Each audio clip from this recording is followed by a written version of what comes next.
Ladies and gentlemen, welcome to Medsynapse podcast series. Today is World Sepsis Day and we have a special treat for you. Joining us is our esteemed guest, Dr. Prashant Nasa, who will contribute his expertise and enlighten us on this critical topic. Dr. Nasa is a senior intensivist and HOD of the Department of Critical Care at NMC Healthcare. Dr. Prashant Nasa has more than 15 years of experience in the field of critical care medicine. He is also the chairperson for the Department of Prevention and Control of Infection at NMC Specialty Hospital. Welcome, Doctor. Thank you, Dr. Nagar, and thank you for mentioning about World Sepsis Day. It is something which is very special to not just me, but to whatever I do in intensive care unit. Looking forward to discuss about sepsis. Thank you so much for joining us on this very important topic. And to our audience, today's episode is divided into two key sections. First, we will explore sepsis in the ICU, its challenges, and the diagnostic criteria. Then we will delve into sepsis management, including coordination among teams and treatment strategies. Let's begin. Dr. Prashant, sepsis is a critical concern in the ICU, and understanding its challenges is very important. How prevalent is sepsis in the ICU setting, and what are some common challenges you face when managing these cases? Dr. Nagar, I think this is very, very important, to understand how much common is the sepsis and what are the problems we face while managing these patients in ICU. So, sepsis is a very significant concern while managing patients in intensive care unit, and they account for substantial proportion of the patients who are admitted in ICU.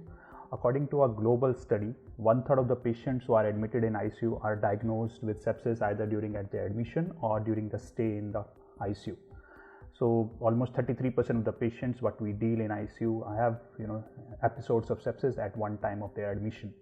According to another report, which was recent report by World Health Organization, 1 in 2 cases of sepsis in ICU is actually caused by healthcare associated infections, and the mortality rate varies between 30 to 40%. What is also much more important is these patients have higher ICU stay. The infections in these patients are caused by multi-drug resistant organisms as compared to what we see sepsis, which is originated in the community.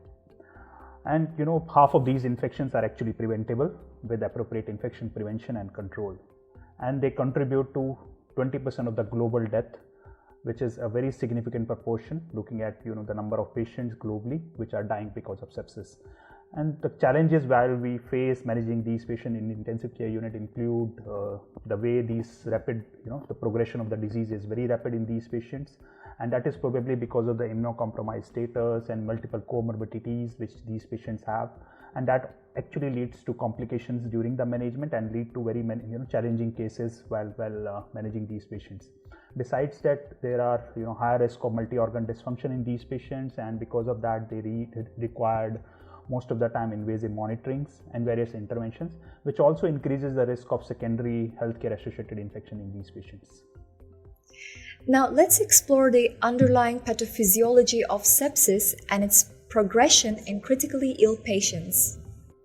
I think that is very much important to differentiate what exactly infection means and what sepsis, because most of the time we see in the community and even in the healthcare sector, people confuse between infection and sepsis, and they use these words interchangeably. The difference between infection and sepsis is the presence of an organ dysfunction along with infection. So if it's just a simple infection like your urinary tract infection or a respiratory tract infection, it is known as a simple infection, while if it is associated with some other organ dysfunction, like maybe patient has altered mental status with a urinary tract infection, or patient is drowsy, or patient has hypotension, then these patients have something known as sepsis. And why this has happened? Because the dysregulated immune response by the host, which is in this case a human, to that particular infectious origin or infectious source. So what we understand is it's a disruption of the balance between inflammation and anti-inflammation that leads to widespread release of cytokinins, mediators, and various pathogen related molecules. Also leads to activation of the coagulation pathway and complicant cascade, which ultimately leads to endothelial dysfunction and various microcirculation abnormalities. Another hallmark which is there for sepsis is significant immunosuppression, which we see in these patients, and that's not only during the early phase of the illness but also during the late stages of the disease. What is simply known as sepsis is the final common pathway to death because of various severe infectious disease, and this may vary from a diarrheal disease to a respiratory tract infections. How certain patients are more prone for these sepsis while not the other one, that is dependent upon their patient specific factors, which are not completely understood, but as we have gone into deeper research, we have identified there are few risk factors which increases the chances of getting a sepsis, like comorbidities. Patient if is diabetic, or patient has a chronic kidney disease, or has a chronic liver disease or lung disease, they are much more prone to get a sepsis. Even these patients, the progression of the sepsis is much faster. Also, the patients who are immunocompromised, like patients with HIV, patients with diabetes, patients who are on some chemotherapeutic agents, or patients who are actually on using some steroids for any reason, are also more prone to get a sepsis. Besides that, the socioeconomic factors, like patient coming from a low socioeconomic strata, or the patient who has a delayed access to the healthcare because of either financial reasons or lack of insurance, these patients also do not get right treatment at the right time, and that leads to progression of the infection to a sepsis or multi-organ dysfunction. And this is one of the reasons why we see patients who are coming from that particular strata come into more often in the sepsis or in the late phases of the illness. Timely diagnosis is very crucial in sepsis cases. What clinical signs and laboratory markers do you look for when suspecting sepsis in an ICU patient? I think this is very important, and one of the main reason why, despite being a lot of talk about sepsis or infection, still we do not get patients on time, or the management gets delayed, because there are so much overlapping signs between infection and non-infectious causes. Like patient can be just having a little drowsiness, especially the patients who are elderly. They may present only with altered mental status, while patients who are still young may only have a fever, which are again a normal sign of infection. What is much more important, we need to identify organ dysfunction, and that's the way we differentiate between infection and sepsis. So whenever a patient who comes with any sort of infection in the hospital requiring hospitalization, it is important to pick up these signs which are beyond that infection, like a patient who is drowsy, or patient who is quite tachycardic, or blood pressure is low, or patient who has low blood temperature. All these are signs that there are something which has gone beyond that normal infection. And then we take certain laboratory markers by looking at organ functions, looking at urea creatinine for renal functions, looking at liver dysfunctions, looking at procalcitonin and C-reactive protein. So all this give us an idea whether there is an infectious source of this problem, and then whether there are some organ involvement or not. So this will ultimately identify whether the patient has simple infection or has a diagnosis of sepsis, which require much more urgent management and much more rapid intervention. So it's ultimately a high index of suspicion which is required in any patient who presents into intensive care unit or presents into emergency with some sort of infection, and you are not sure whether the patient has sepsis. In that case, it's important to send up the lab values and continue monitoring these patients before ruling out a sepsis in these patients. Dr. Prashant, how do you effectively coordinate care among different teams, including infectious disease specialists, microbiologists, and nurses? I think it's a very important part how to coordinate, because as we see that sepsis is a multi-organ involvement, and it requires support from multiple specialists with multiple consultants.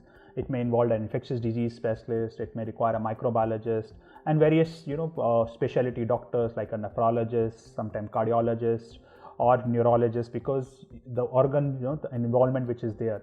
Though the center role is played by someone who is working in intensive care unit, or simply known as intensivist, they allow that coordination to happen between various stakeholders, and this coordination between different professionals is very key, because the time is the key factor which decides the outcome of these patients. As we know, there is a golden hour in trauma. Similarly, as soon as we diagnose these patients, the early management only can change outcome for these patients, and collaboration and coordination between these various key stakeholders is required. So that what we do by calling regular multidisciplinary meetings, following established protocols, a clear communication between these specialties, what we are dealing with, and that helps to ensure optimal patient care for patients with sepsis. Now, in the context of sepsis management, how do you handle fluid resuscitation and adapt interventions for individual patient responses to ensure the hemodynamic stability? Fluid resuscitation is the cornerstone of sepsis management. I think it's one of the key elements which is required for most of the patients who present with, especially the patients who present with hypotension or patients with septic shock. Here, the fluid becomes a much more integral part of their management, and studies have shown that early goal-directed fluid resuscitation improves outcome for these patients. But at the same time, we also understand that like any other drug, fluids are ultimately a drug. So excess of this will also leads to overload and further worsening of the edema, and may lead to further worsening of the organ dysfunction.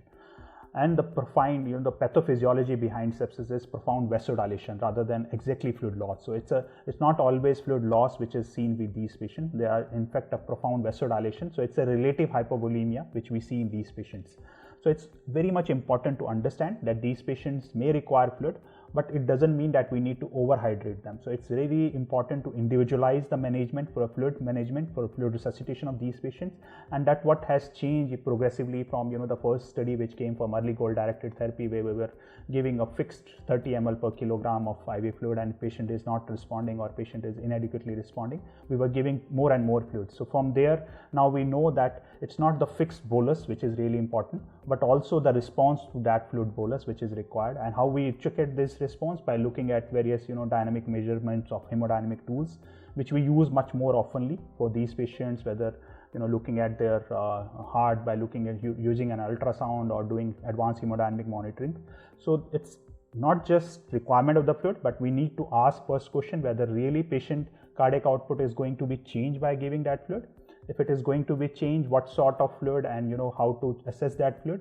That is something done by looking at fluid responsiveness.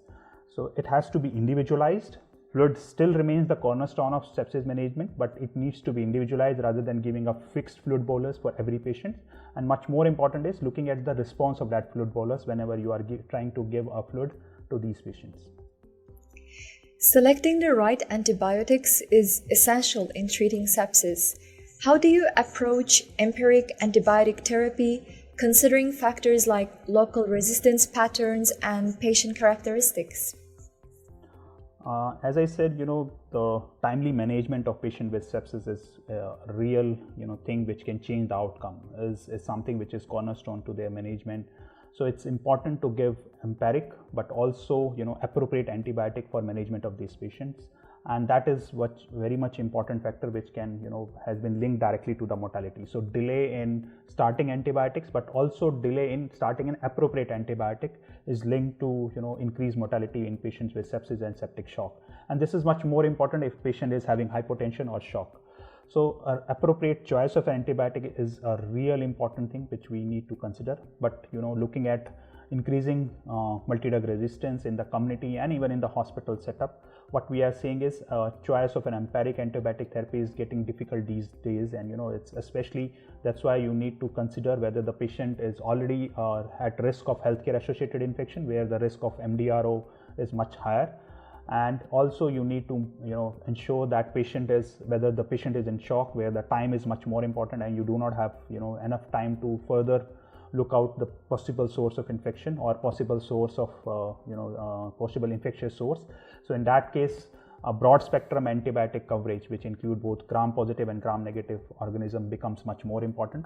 While in patients with sepsis, now as the guideline also suggests, you can take some time to identify whether you are dealing with an infectious source or a non-infectious source. And if possible, you can identify by using certain bedside tests by whether you are looking for a bacterial source or a viral source, and that helps to choosing a right antimicrobial for these patients. But in case of shock, the time is the key, and in that case you have to consider major factors, whether you are dealing with a healthcare associated infection. You should ask, second question is whether the patient is already in ICU where the risk of MDRO is high, and what is your local flora and fauna. That will help you to decide whether you want to choose a broader spectrum antibiotic, or it's a simple antibiotic with a lower spectrum can be good enough for management of these patients. So depend upon various factors, you need to decide what is the right choice of antibiotic. As I said, it's not only the timing but also the right choice of antibiotic which is much more important for these patients. Now, in case of antibiotic resistant infections, what alternative strategies do you employ to ensure effective treatment? I think that's a very much supportive question. As I said, the choice of an antibiotic is always a big challenge, especially when we are dealing with a healthcare associated infection.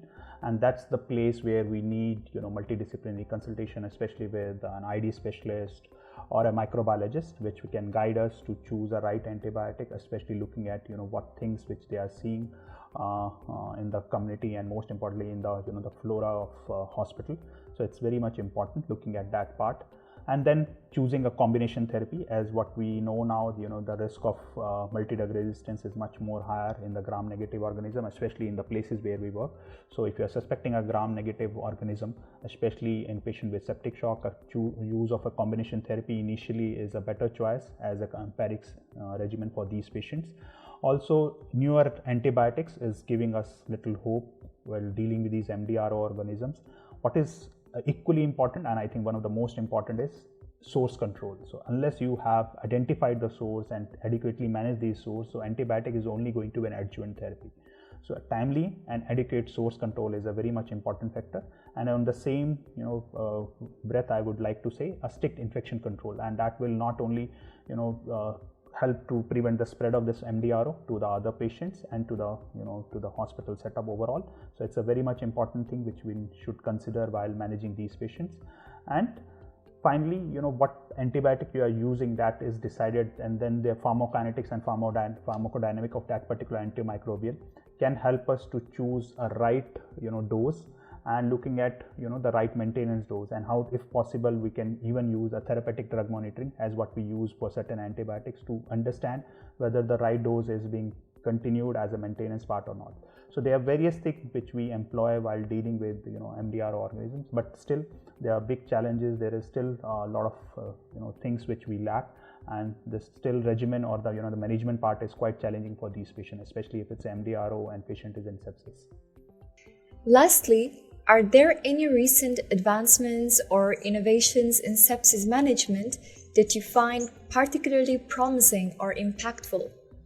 I think that's a very much important where there is important area where the research is ongoing.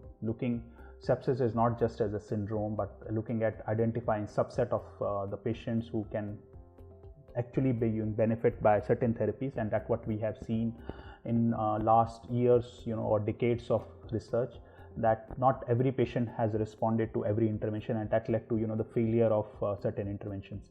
So looking at immunomodulator therapies, what I think and what I know is something which we will be expecting much more in the future. There will be, besides the antimicrobials, there will be a lot of immunomodulator therapies, and as we understand, sepsis is actually a dysregulated immune response. So certain immune modulation therapies probably will give us that future of better management of these patients, but also a biomarker guided identification of certain phenotypes in sepsis, which can help in both management of these patients, but also using these certain patients for better outcomes or better prognosis or better treatment also probably will be there in the future.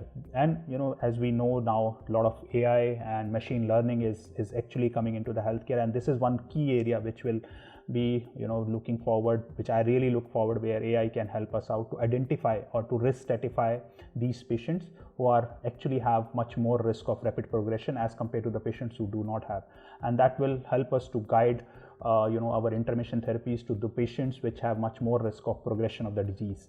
Also, we're looking at various characteristics, whether it's a physiological characteristics or laboratory characteristics.